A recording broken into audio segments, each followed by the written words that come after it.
Hello, and thanks for tuning in to another episode of The Director's Cut, brought to you by the Directors Guild of America, featuring today's top directors sharing behind-the-scenes stories of their latest films and insights into the craft of directing. Please take a second to subscribe to our show wherever you get your podcasts.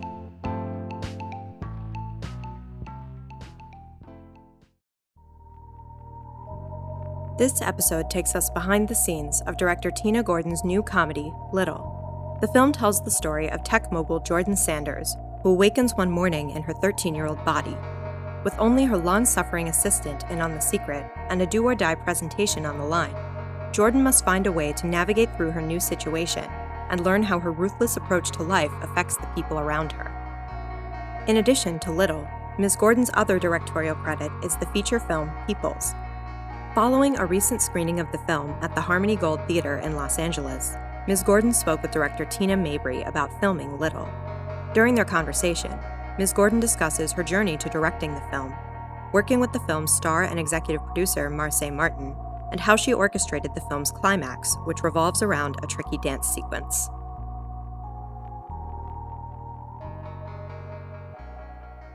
Thank you guys so much for coming out tonight to really have an experience to really watch this beautiful film that Tina has so gratefully co-written and directed, and a film that has really been something I've been seeing around town. Yes, and every time I see that billboard, I see this stuff, I get happy. The big afro and the tiny pink pants. Girl, I'm Marseille doing it. Yes. So, but I just kind of wanted to kind of talk through a little bit about kind of like your experience with the film. And then also just too looking at it as a director in general. And so Little's your sophomore film. Yes. It took a long time to make the second film. I was like, anybody? Yeah. Anybody? Hey, I know, right? Yeah. And so the first one was you got Peoples in 2013 with Craig Robinson and Kerry Washington. Yes. So with waiting, nobody saw it. So then I didn't work anymore. But you had that particular thing kind of going on. But we find that, statistically that women of color and just people of color and women in general, making the second film is harder than making the first. Mm-hmm. So how was your experience kind of on that, and how did you get the opportunity to direct that second feature? I feel like with that, like the threshold for success, box office success is so high in general. Yeah. And then for women, like there weren't any black women directing comedy. I think that was like at all. And so then I think the pressure for like you having to overperform is there. And then I didn't. So the second chance, I saw like other people get second chances, and I was like watching those second chances pass by, and that didn't happen. Yeah. And so Will Packer was like on some island where rich people vacation over Christmas, and he was like, what I happened to watch was Peoples. And it was so funny. I was like, that was like 6 years later, Will, thank you. Yeah. But that's how I came on as the writer first for Little. Exactly. And then I kind of worked on some of the math of the script because they were just like not quite getting to the green light yet. And then I met Marseille Martin, who was just so amazing before the script, she had a lot of scenes with kids. But once I met her, I realized her sweet spot would be in adult buddy scenes with Issa Rae. Like, to me, that's, she's like grown in like old soul. Exactly, and they have a good chemistry. They ended up having amazing chemistry, just two different comedic rhythms almost that makes a great chemistry. And so once the studio was on board to make it, Will then asked me to direct. So he asked as a writer first and then the director. Okay, great. And so, like, as a director, like, how much do you think that informed, after you had co-written the script, what would transform, what would not, from the director's point of view? I feel like I'm a writer first. Like, I'm not a director first. Yeah. And I spent some time with writer turned directors, and I spent time with a professor at USC, Bruce Block, who worked with Nancy. Yeah, he worked with Nancy Myers and just other writer directors, and just trying to sort of begin to pull the movie that I visualized as I was writing it out of my head and to put it into the material world for other departments, and just working on my language of like bringing it out of my head. Where's the camera in your head when you're writing it? And looking and just, he helped me pull all these elements out and sort of just start thinking about how to bring that process, which is different if you're just directing versus sitting there with the blank page writing. Yes. You know what I mean? Because as a writer, you are directing that little movie in your mind. You know what I mean? And then exactly. So that's kind of how Bruce approached it with me. Okay. And kind of speaking about Marseille Martin, she's 14 years old. And an executive producer on the project. Yes, boss lady. Yes, she's definitely gonna have like an EGOT. Yeah, exactly. And how was that kind of working with Marseille? And of course, you were talking about her maturity level. Yes. And, having that old spirit and really bringing that. But how were you able to see her, and what was her kind of capacity as being an AP and for you being a director? She's, first of all, just beautifully raised girl. Yes. And her parents are incredible. And so I was nervous. I don't have kids. So I was like, what is this meeting going to be like with this child? I don't even know what is going to happen. And she was just so composed, so smart, so curious about the writing process, the directing process, and wanted to be involved in understanding the whole evolution of making a movie. So Will, myself, we all included her as much as she wanted, and then learned from her because she has her finger on the pulse of her generation. So we talked about the bullying issues in the movie, and I just wanted to have conversations with her to empower her and make sure that she understood that she was bringing what she knew she should bring to the table. And so she always felt comfortable having those kind of conversations. Then she was always interested in who Trevor would be. I was always like, Marseille, you don't need to know who Trevor's gonna be. And she's like, who are you looking at for Trevor? She's like, I gotta know who I'm looking at. She was happy when it was Luke. She was like, oh, Luke James, that's fine. Okay. See, that's the beautiful having an EP who is giving you a good approval. Right. And so, I mean, kind of speaking more to that, I mean, definitely with the casting of Marseille and her being definitely hands-on and being able to look at it from a capacity, how did it go with casting the other kids who were also the bullied kids in the movie? That, I think, may have been nerve-wracking for her because that's when things like budget, flying kids out to Atlanta, who can we afford to really cast in this movie? That's just the grown folk headaches of everything, right? And so I did the casting here. I could basically afford like one person from here, and then I had to do local casting in Atlanta. Okay. And so that was, teens are even more specific about their peer group. So, it was like I had to just be like, it's going to be great.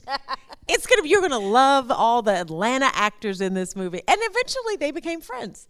And I think their chemistry ended up showing out. Luckily they started bonding and hanging out. And because the teens in LA, the teen actors, that they are their own friends. They have a familiarity, but we kind of grew up in the Disney world too. Exactly. Yeah. So she did know JD, so that was great. Okay, she did. Yeah. Okay. So she knew JD. So.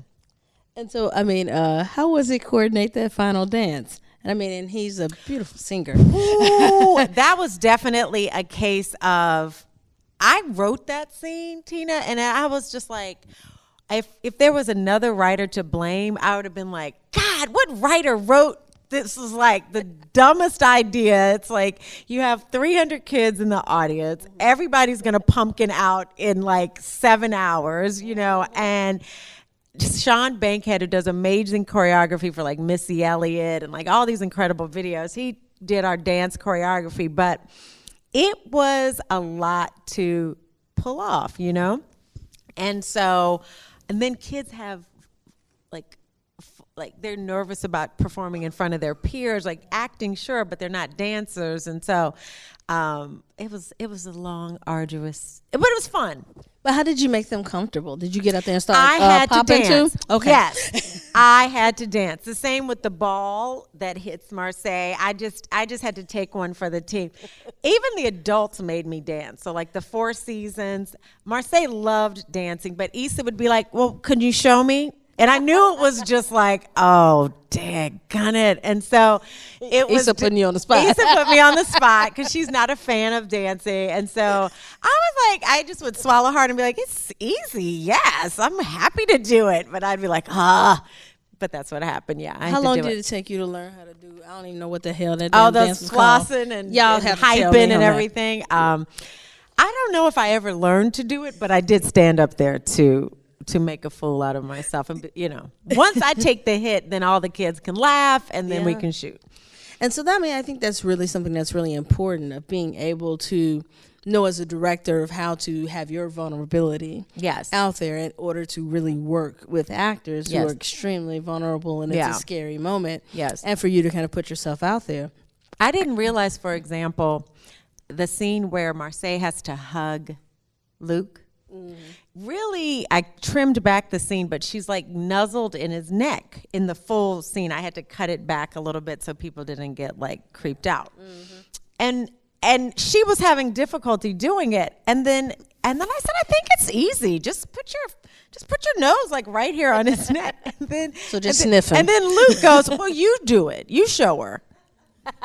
And then I was like, this is hard. Like, this is like so it was interesting when you say being vulnerable and just going ahead and just, putting yourself in those situations to take the sting off. But it was hard. And do you find that, definitely with that, it does provide a camaraderie with it? It did. Yeah. But does that help you, too, in the sense of keeping your days entertaining, keeping it light, what does that provide for you as a director? For sure, keeping that sense of play. Even if you're stressed, even if you're like looking at the clock and, working with minors, there's tons of breaks, not much time, but you have to sort of keep it fun and have that sense of play and joking around. Because it's good for business, like the jokes are better, people are looser. And you can get better material. So for me, it's always, no matter how stressed I am, I will just cut that off and err more to the side of like light. Yeah. And so, there's so much that you and Tracy wrote that's hilarious. Yes. Were there any parts as far as where it was like, let's ad-lib a little bit on this scene, or where it kind of came to life in a different way? Oh, for sure. With Regina Hall, her process is very, she likes to improv the first scene, and she likes it to be a surprise, even for me. So at first I was like, I don't want a surprise. And then she was like, okay, then I'll just run through it. And I was like, yeah, let's just run through it and see exactly what the surprises are. But the way she would do it would be such low energy. Yeah. At first, I was like, I thought Regina Hall was funny. This is going to be a disaster. Because she was just like, I'm going to do this, and then she'll talk to another actor here and be like, I'm going to come around here and that. And I was like, okay. So the improv that I feel like really was like early in our shooting was that apple, when she licks the apple. Yeah. So I saw her talking to the actor, Mark, and I knew this was going to be her first take surprise. I had gotten used to the first take surprises. Like, she's like a racehorse comedically. She's just got to like get it out, and she wants it to be a surprise. That's fine with me. I saw her talk, and it was scripted that there was an apple that he's eating. And she says, oh, I see Scott's eating an apple. And scene just goes on. Oh, yeah. Because she really licks that apple. She picked up the apple. And I was like, oh, okay, she's going to take the apple. And then she licked all around, as you see, like her tongue is like out. And I was like, so she hands it back to the actor. And I'm like, oh, they must have worked out the part that she didn't lick back to him. Because I'm like, what the? And then he looks totally grossed out. Like it's what you see. Yeah. And then later I was like, so I go up to the actor and I go, so Regina, that's great. We're gonna use it. That's so funny, guys. That's awesome. That's what I'm saying. But I'm like, but what part of the apple did you not lick? Because I couldn't tell. I think she got it all. And he goes, oh no, she licked the whole thing. And I was like, you ate it? You ate it? But he did. Happily ate that apple. Hey, that's dedication. That is dedication, because I was like, oh my God, thank you. It's funny, but I'm dying. And so, I mean, I really like the relationships that you guys have on screen. But I think, too, it's also what's happening behind the scenes. How does that inform the product that is put out? And, you have the luxury to have a lot of women of color who were in above-the-line positions, below-the-line positions, which, I told you I hate that term. Right, me too. Me too. I hope it goes away. I don't know how to make it not used as much. Yeah, it's like you said, like a PA is just as important as a director. Absolutely. And I wish more directors had that mentality. Yes. Oh my God, yes. And so with that, as far as how did that change the film for you? And what is the difference you feel like from the other projects that you've done to be able to work with so many people of color? I feel like everybody, that is just the benefit of crewing up with people that you're bringing on to do their brand of magic, because Marseille had started this sort of black girl magic idea because of her courage and just gumption.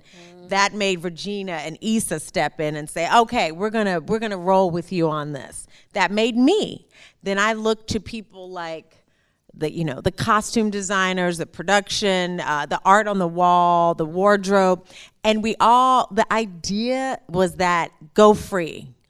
Do stuff that you just want to do for the culture, for your attitude, do you. Mm-hmm. So the first instinct was to just have people, I'll leave it there, people just sort of just especially the women, just bring no restrictions. Let me just see what you would be bringing, from wardrobe to, I would find artists that were on the internet, just black women doing their thing, fan art. I found this artist that did the art for the movie, all of Jordan's self-portraits.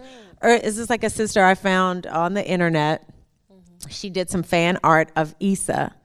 And then the production designer called her, and she did we commissioned art for her, and just everything. So everybody it was just curating and finding courageous women out there that were, creating a space for themselves. And so it created an atmosphere on set where we were kind of bringing our special. And so, because I know, your casting director, Kim Coleman, yes, which goes back to people who, and for her as a woman of color, yes, to do that. How was that experience working with Kim? Kim, I love, because you do have a secondhand. You can be this actor's great, or women might not think he's this, or men might not it's. Yeah. You have a secondhand language with her about if it's going to be the ideal boyfriend, or the power girl in the office. I can't explain it. It's an intangible thing of just a shorthand, that you can have with women. And we would have big debates about if Will or someone tried to come in and talk about a casting thing that some of the women felt super strong about, he would just get overrun. It was great. No. Yeah, go sit down. Well, not this one. We love you, but let us handle it. Yeah. And so, I think that's great to show that the power that you can have, especially when you have a project, and it's something that, this being your sophomore film, this being something that you care about, you've put the work in as a writer, which means you've attached yourself emotionally to these characters for a long time. And so to be able to do that, I kind of really admire that. And I wish, a lot of people would really kind of make sure. You do that. So, you do that. So I don't know about all the. Yes, you do. Okay, but anyway. Well, maybe. Exactly. But, can you also talk about, what was the most challenging aspect of the film for you? I think balancing, like I said, because I don't have kids, balancing, at first I was I think I was like a little more riskier with the kid in the adult, the adult in the child's body idea. Yeah. And so balancing like what is appropriate not just comedically, but also for a young actress like Marseille, you know, and so finding that fine line between what's funny and then what's appropriate for her age range. And I wanted it to be family. It's a dance. And so I filmed more on both sides, you know, super safe, a little edgy, and just finding that middle ground. Could things have been like, to my edgier sensibilities, funnier? Yes, but to protect like Marseille and that family sort of middle of the road, that's kind of the dance I was doing. Yeah, and I'm sure you were just in communication too with Marseille about what she felt comfortable with. And how do you when you have kids on set, it's child protective service. It's a whole like area. Yeah. It's like your own real Agent B that's sitting there, and you're like, you know. Yeah. So, yeah. And so I mean, and how do you think, in a sense of, you know, I always like to believe a crew can be a family. And that nobody makes it without all those names that roll on that credit, and people who didn't get that credit. So how is your working relationship like with your crew, you know, with your department heads? How do you kind of start that relationship? Did you have the liberty to actually interview and pick who you wanted for your heads with this particular project? Yeah, well, yes, I did.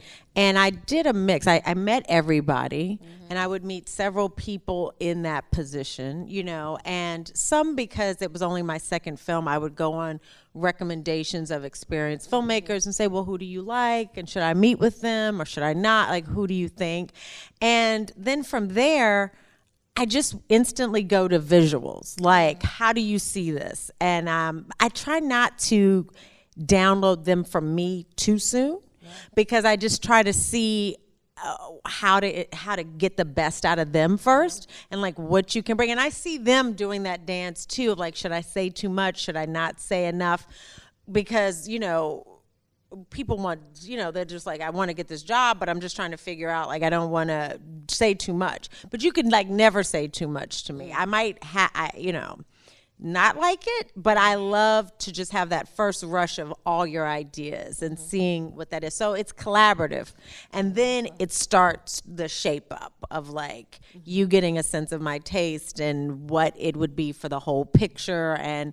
But at first it starts very big and very, you know, creative and visual pretty soon. And so how do you handle your pre-visualization and your visual looks and tone for your films? I always I don't show them first, but I always am like grabbing pre-vises and just sort of just looking at the mood of things. It could be and sometimes the most random things are what like someone will gravitate to and inspire them. But all along, even during the writing process, I'm just doing that. Even if I'm not the director, I like just having those images. So then I see what they say first. Then I say, sometimes they're way off. And I'm like, that's not what's going to happen at all. But then I start introducing those. And then we get in a conversation, and then the images start lining up. And at least for myself, I definitely, every project I go into, I am nervous. I hide it, but at the same time, I usually think of that means I care. Right. But did you have any nerves on getting into this project and where you thought it would end up? And does this film end up where you thought it would be? Does it exceed it? Or is it just exactly as you envisioned it? I was definitely nervous. I was excited when I was first asked. And then Will has this like great track record, of just like hit. And I was like, oh God, I don't want to be the screeching halt of the winning streak. Yeah. And so I did get nervous. But I just put blinders on, and just decided to go in with the things that I knew. The things I didn't know, I would be very honest about. I don't know. What do you think? Some opinions I learned to trust. Some you learn you can't trust. But I decided it would be better to just be open about the whole thing. Just be open, since some of these people have just made so many films. And it's amazing. You can't really always trust everybody's opinion, but when you find a few great allies, it kind of just alleviated my nerves a little bit. And then when I saw the chemistry that we were developing as department heads with myself, it just all began to sort of calm my nerves, and I felt like I was on the right path. Will was like, he gave me so much autonomy. Like sometimes I would look around and be like, where's Packer? Where is everybody? Where's the producer? Right, but in prep. But it was good because I got to be in just like this little bubble with the crew and make the atmosphere of the vibes of Little start coming together. And it feels like what I intended to make. I think you always look at the movie, and then a movie, maybe not everyone does, but you're like, I should have done. I went back and forth, and then I settled on that, and it was just like, why?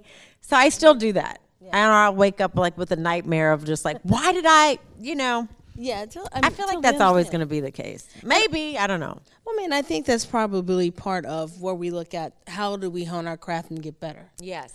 And, I really admire that you have the confidence to ask and say when you don't understand something. Yeah. And, I mean, I find a lot of directors sometimes fall into that pitfall. Yeah. And so as a woman of color, it's tricky hard. slope, it's a tricky slope. because some people you can't really show that vulnerability to because they take advantage of it.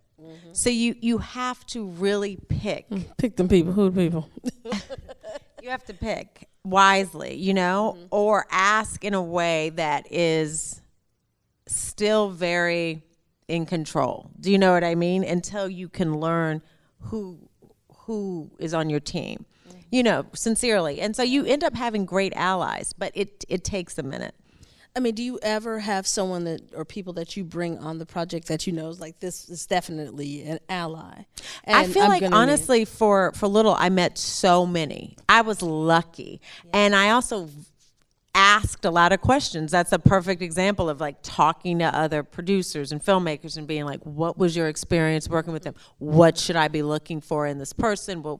And so I ended up, because I asked so many questions and not just going on like a resume or just like a secondhand knowledge. It was definitely based on conversations with people, Yeah, and I mean, it's such a hard thing, and I mean, I'm pretty sure you've been in that location van where you are the only, sometimes, person of color, the only woman. Definitely. And could you kind of explain, like, kind of how you're feeling is that when you're doing that in your prep, and you're having to be that kind of almost like a middle school kid again, and starting the first day of school. I mean, like, how do you kind of handle that? My family is in construction, and my mom is a contractor. Okay. So that was the best sort of prep for this, because it will be sites that's all men, and my mom's the boss.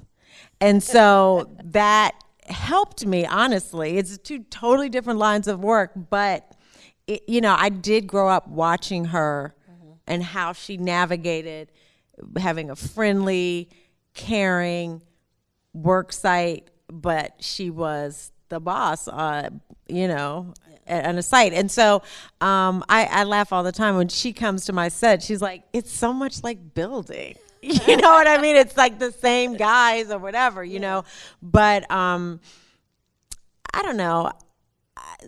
In Little, it happened a lot where you were like, I was like location scouting, and it'd be one other woman, and I was like, there's still so much work to be done. You know what I mean? It's like, it's still so much. So every time, I make a film, I feel like the van ratios will change. Yeah. I mean, and I think that's a very important thing. And how many people out here are directors? Nice.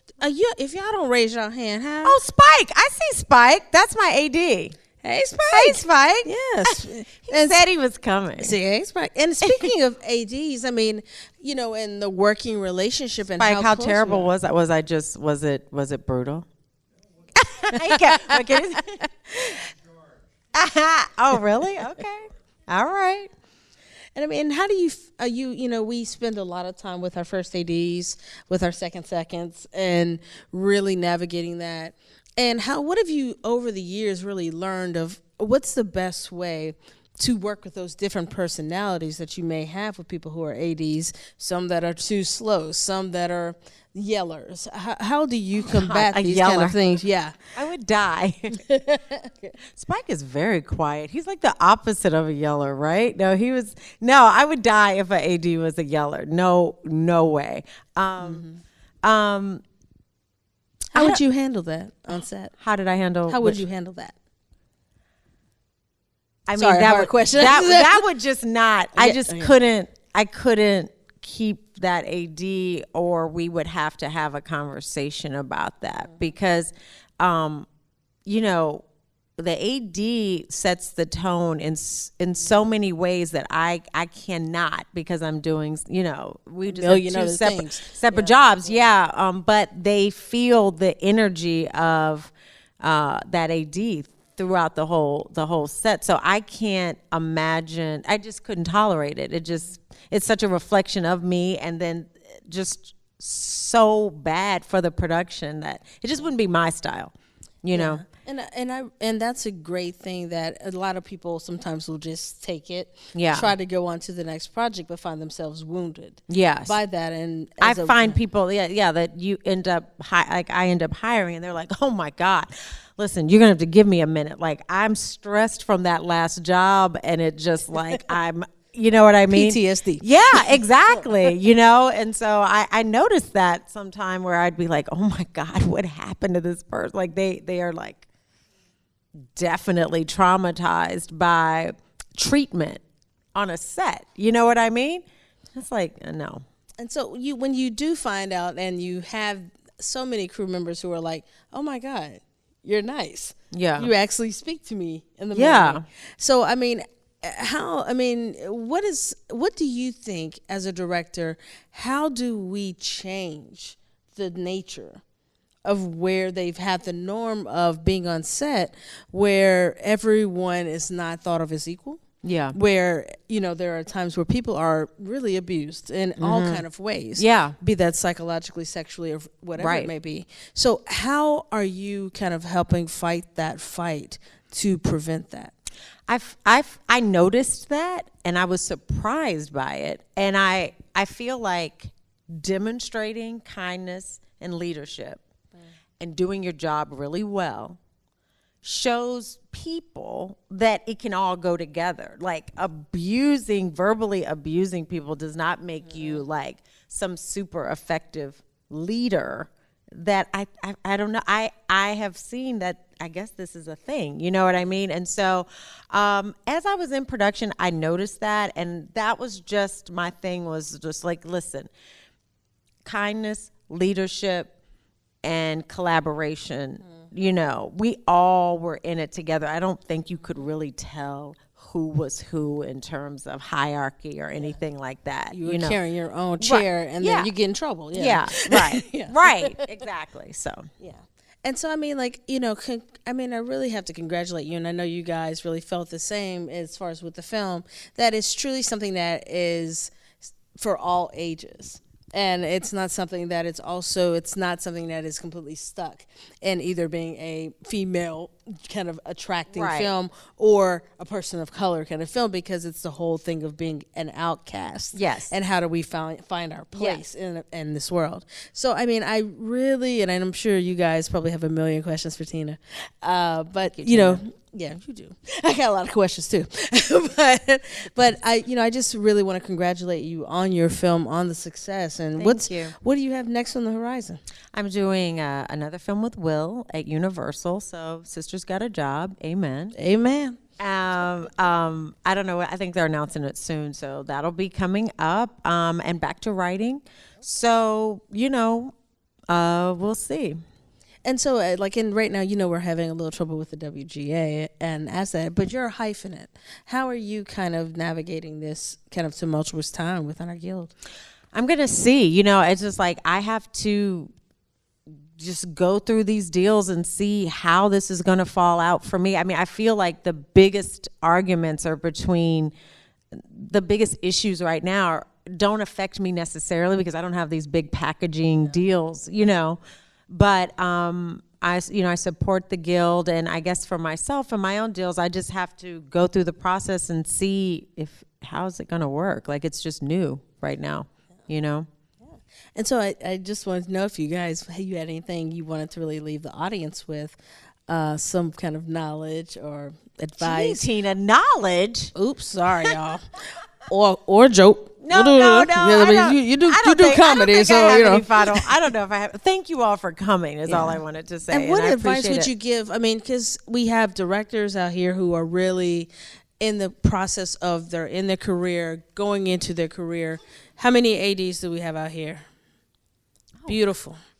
And about being able to be able to do that. So, like, what advice would you give all of us to make sure that they stay empowered as they go on their journey in their career? And what kept you going? I mean, I don't know. This is only my second film, so I don't know if I have the empowerment speech. You do. But I'm just so impressed with the stamina, the gumption, and the courage it takes to helm a project. And so I feel like I just have an enormous amount of respect for my colleagues and encouragement. It's not an easy job. And it requires a lot of stamina. And so I salute you. That's it. I keep going. And do you find yourself having people who want to shadow you or mentors or reaching back to people who are coming up in our next generation? In Atlanta, I was in Atlanta. So sorry, I got 1 minute and I keep going. There were some awesome, PAs that are doing shooting their own things and just doing great work. And so, I always would check in with them. They would watch me. We had that open relationship. Beautiful. And the producers had,